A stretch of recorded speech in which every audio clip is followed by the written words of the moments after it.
My name is Sarah Kyle, and I will be presenting on past and current missions, as well as some arguments for robotic exploration of the lunar surface. So about the Apollo mission, it was created to first land humans on the moon from 1969 until 1972 and return them safely back to Earth. Apollo was the NASA program that resulted in American astronauts making a total of 11 space flights and walking on the moon. However, only 6 of these missions were successful. The other missions did not return any lunar data. These successful missions implemented experiments that included soil mechanics, meteoroids, seismic activity, heat flow, lunar ranging, magnetic fields, and solar wind experiments. The motivation for the Apollo mission. At this time, scientists wanted to learn more about space as it was very unknown, and their motivation went beyond landing Americans on the moon and returning them safely to Earth. They really wanted to establish the technology to meet other national interests. They wanted to achieve preeminence from the United States. They wanted to carry out a program of scientific exploration on the moon. They wanted to develop human capability to work in the lunar environment. And they really wanted to advance technology, which came in the next years. The motivation of modern lunar missions.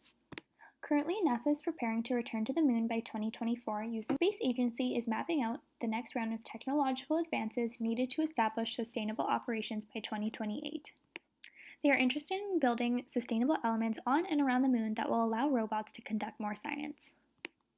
Sustainable operations is a large motivation right now as scientists have come to know that our Earth and planet is struggling due to climate change. Using the Artemis program, they are also focusing on equality, where they want to land the first woman and man on the moon.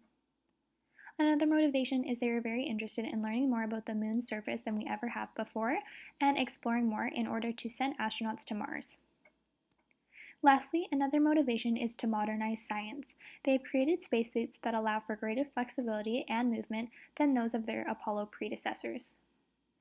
Advantages of robotic exploration as opposed to human of the lunar surface.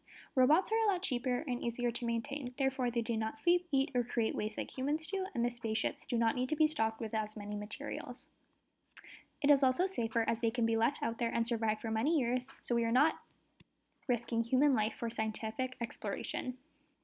They also come in many different forms of robots for variations of environments, therefore they are able to withstand harsh conditions. This link below shows the many different variations of robots that they have created. Thank you for watching.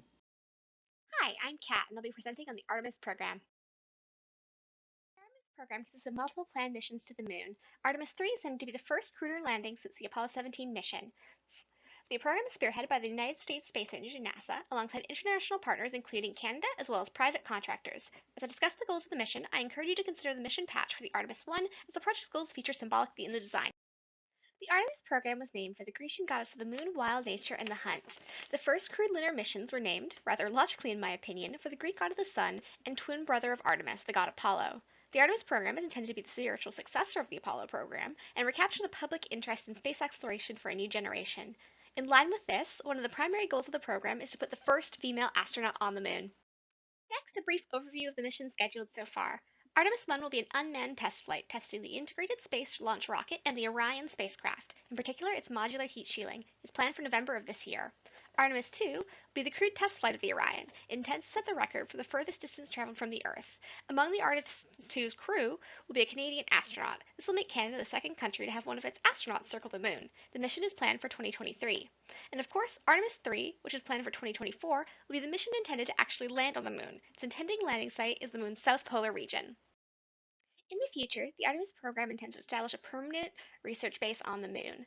This will consist of the Artemis Foundation habitat, capable of housing astronauts for up to 2 months at a time, the habitable mobility platform, a pressurized vehicle capable of longer journeys around the moon's surface, and the lunar terrain vehicle, an unpressurized rover that will be used for shorter journeys around the base. The vehicles will be built in conjunction with the Japanese auto industry.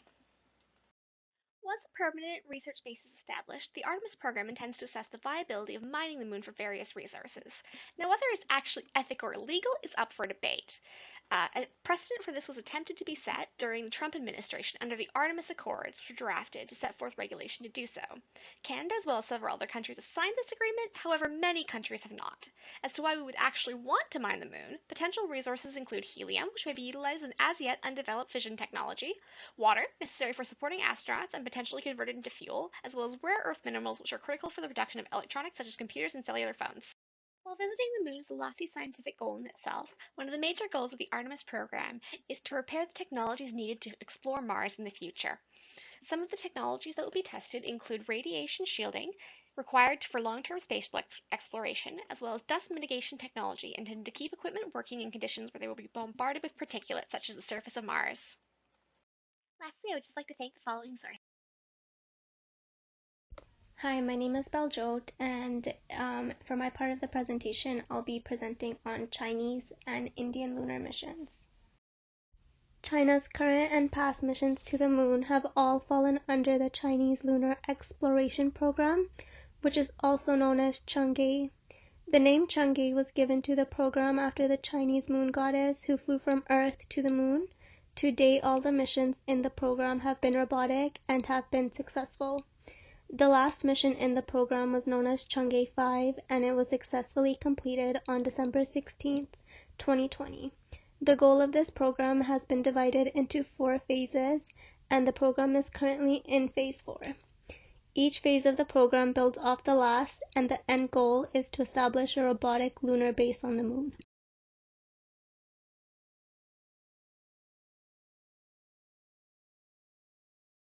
Phase 1 of the program involved launching 2 orbiters to orbit the moon, which has now been successfully completed.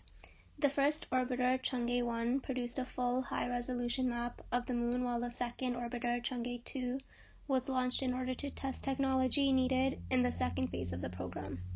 The second phase of the mission is ongoing and involved landing rovers on the moon. In fact, the second rover landed on the moon through this program was the first ever soft landing of a rover on the far side of the moon by any country. This rover would allow scientists to study and compare the rocks on the 2 sides of the moon and possibly examine components of the moon's mantle that were potentially exposed by a large ancient lunar impact. Phase 3 of the program consisted of retrieving a sample from the moon to study, which was the last mission conducted by the program and completed in 2020. The last phase of this program is to establish a robotic base, and the first part is planned to begin in 2023. India's lunar missions are conducted by the Indian Space Research Organization, and they all fall under the India Lunar Exploration Program. The program is also known as the Chandrayaan program, which translates to Mooncraft in English. The first probe launched by India was in 2008, and it was called Chandrayaan-1. Its goals were to orbit the moon, to map the lunar surface in infrared, visible, and X-ray light, and to search for lunar water. The mission was successful in its endeavor in identifying water molecules on the moon, making India the first country to discover this.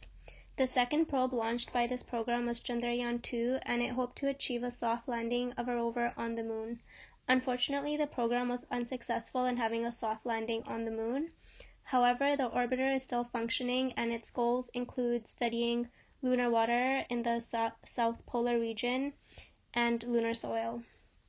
As well, it aims to prepare 3D maps of the moon. India is also reattempting a soft landing through Chandrayaan-3, which has been delayed to 2022. In addition, India has also planned a manned mission to the moon under the name of Gaganyaan, which has been delayed to sometime in 2022 or 2023. Thank you for listening.